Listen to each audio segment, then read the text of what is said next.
That's got to be the best pirate I've ever seen. So it would seem.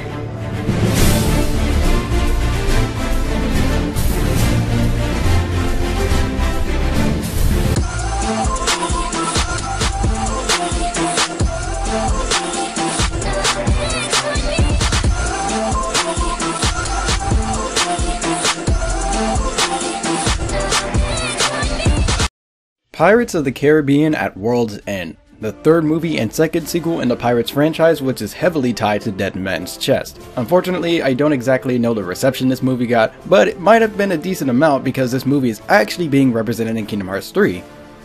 What?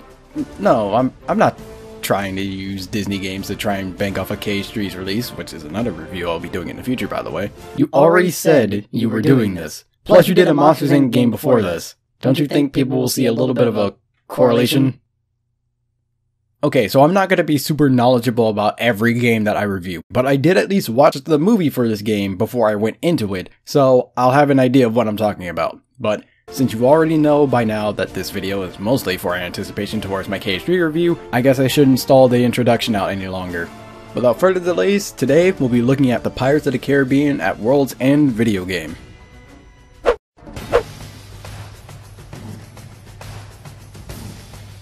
Jack Sparrow is in prison and is 1 hour from being hanged for whatever reasons. Is Jack Sparrow? I don't think there needs to be any form of explanation. His father, Edward Teague, I'm really hoping that's how that's pronounced, because if not, people are going to murder me.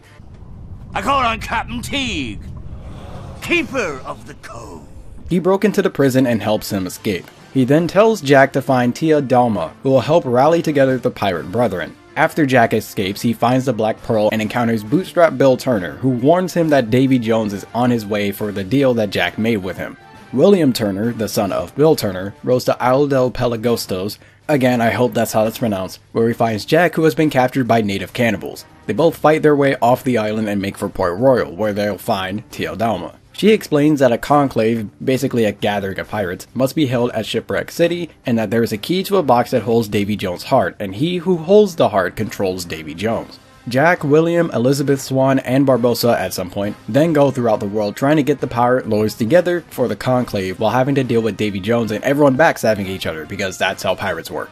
Now, despite this game being named At World's End, it actually contains the story of two movies, Dead Man's Chest as well as At World's End, which is why this story segment might be a little bit longer than most story segments I usually do for these reviews. I'm also assuming that this was so there was less confusion on things, since the two movies are pretty heavily connected. The movie went a lot more in depth with the subplots, like Will trying to get his father back, and the whole thing about Will and Elizabeth getting married was completely swept under the rug. The game instead focuses more on the main plot, which I don't mind completely, but I'll explain a lot more in detail later on. Trust me, there's a good reason for that.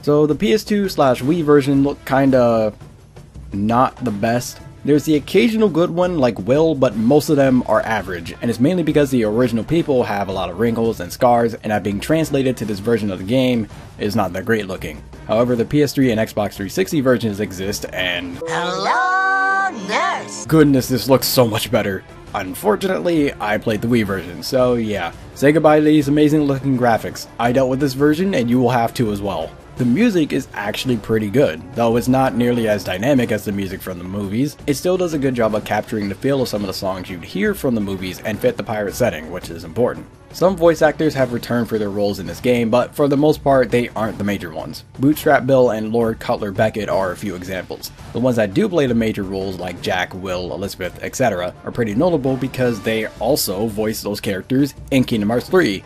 I'll need to make sure to mention them as well once I get to that review.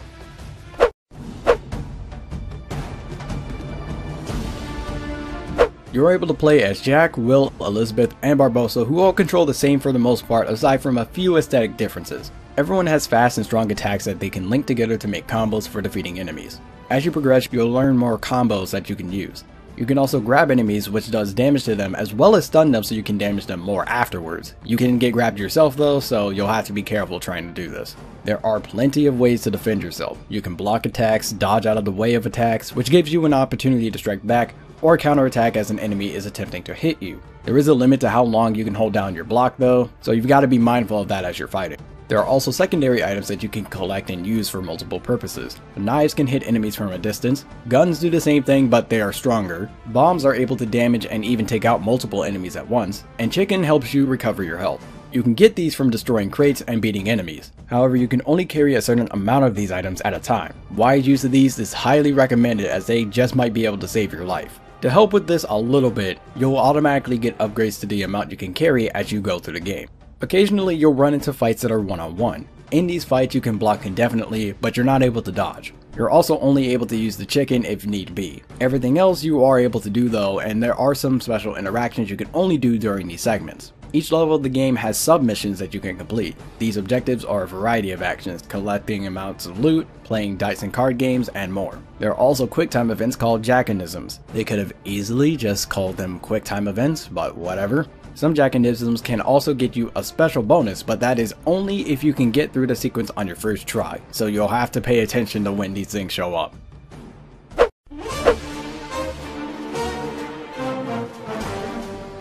There's a lot of variety as to what you can do in terms of combat. You can slash at enemies with the combos you learn, use the items you collect for distance and power, and there are defensive options as well. The various dodges are even useful for environmental kills, which was the most surprising thing to see from this game.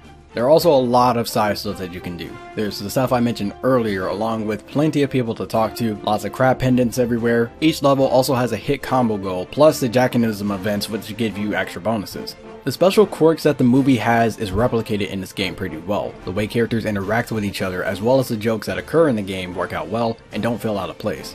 Boss battles are very dynamic. Throughout the fights, you and the boss will be moving around an area in many different ways, and the animations for these transitions were something I appreciated a lot because they feel like the planning put towards these fights were detailed and it's well shown. It also feels similar to how the movie's choreography is with it being so detailed.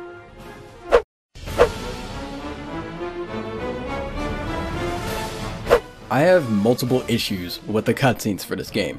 For one, they're unskippable. Now, unskippable cutscenes is something that has been around for a long time, but for the most part, this has gone away, particularly starting in the PS3, Xbox 360, and Wii era, or the 7th era. And this game isn't one of the older games where this trend, even though it is annoying, was common. This came out in 2007, the late end of the 6th era and beginning of the 7th. Some games that released before this one even had skippable cutscenes. Over the Head, Shrek 2, other games I've reviewed already, and more. So this shouldn't be a thing at this point in time. And some cutscenes don't feel like they flow properly at all. They cut to different angles constantly, making them feel super jumpy, and some end too quickly.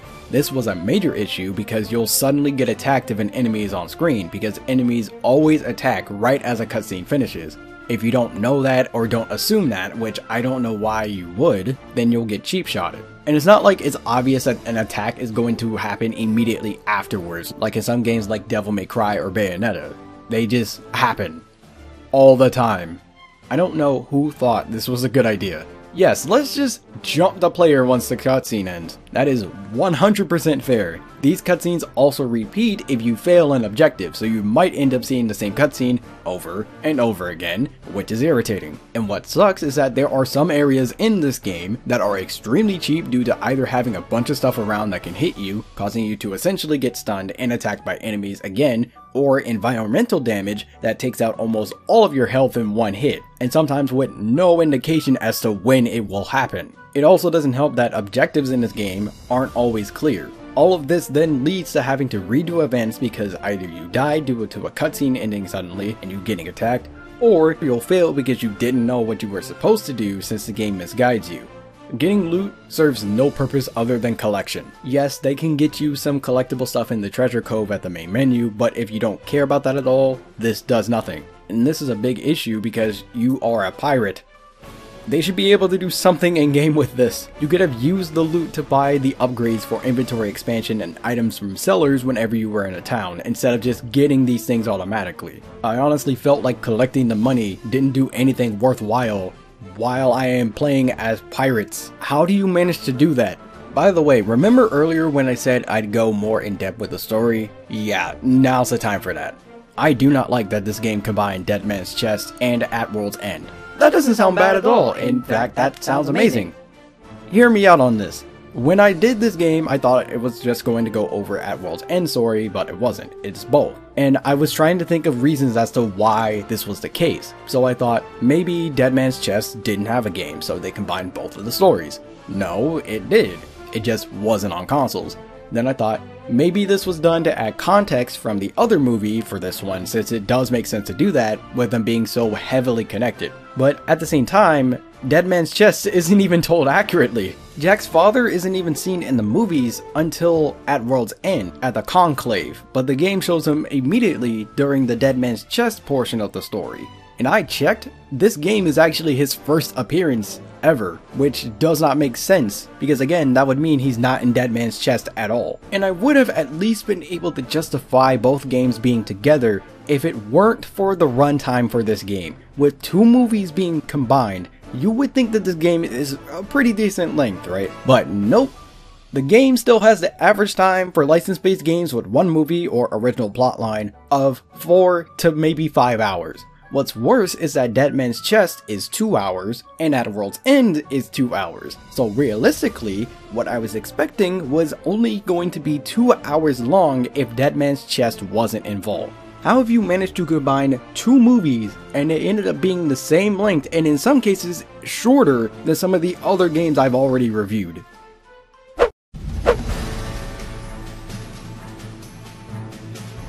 The Wii motion controls feel super janky sometimes. There are times where they work perfectly fine, like the Jackanism events, but for regular combat they are on and off. Throws are complete garbage to try and do. I basically decided not to use grabs for most of the game because I couldn't get them to work and would just get grabbed instead.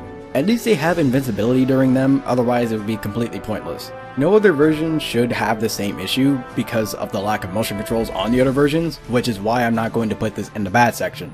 I don't want to try and bring down all versions of the game just because of the Wii version specifically. In one-on-one fights, I could not hit enemies with regular attacks. I had to go through them all by counter-attacking. I don't know if that is how that was designed, maybe the motion controls have something to do with it. I might just be bad at the game, I don't know. If this is how it was intended, I don't like it, but if it wasn't, maybe I'm just bad at the game. There's no combo list that you can view. Most hack and slash games give you access to these lists because memorizing them can be kinda difficult. However, I won't bash it this much because of two reasons.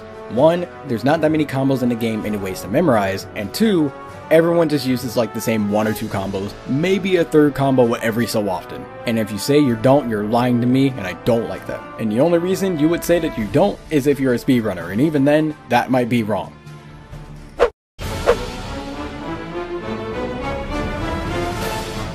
I probably would have enjoyed this game a lot more gameplay wise had I not played the Wii version due to the motion controls, and graphically, of course the PS3 and Xbox versions win by a mile. This game can aesthetically be close enough to the movie with its music and animations, but what good is that aesthetic if the actual gameplay itself isn't satisfying? The cheapness in some aspects of the game with the motion controls on top of that didn't make the experience any better. I'm pretty upset with the outcome of this game, but at the very least, I got something out of it, aside from the review.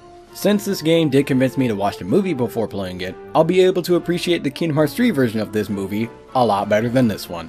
What's going on, my fellow residents? It's me, TheFrozenCavern, and thank you for making it to the end of this video. As I've been saying multiple times throughout this video, I will be doing a review for Kingdom Hearts 3. However, it's just going to take a little bit of time because goodness, that game is so much longer than anything else I have done, and there's a lot more that I have to explain than any of the other reviews that I've done in the past. But trust me, it'll be very much worth it in the end when I can finally A, beat the game, and then B, do a review for it, because my goodness, I've been playing it recently, I've been having so much fun. But I'm not going to spoil anything in terms of how I feel completely about the game as of yet. I'll let you know about everything once I get to the actual review for that game. But in case you have not already, make sure you go into the description because all of my social medias are there. I have my Twitter, Facebook, Instagram, and Discord, which are ways of you seeing updates for any videos that I make, or whenever I put a video out, and other various things that happen with the channel. And I might even post a meme or two on Twitter mostly. But if you enjoyed this video, don't forget to like and subscribe for more, as well as share this out with your friends, potentially your family. I don't know, they might be into stuff like this, but you never know unless you ask.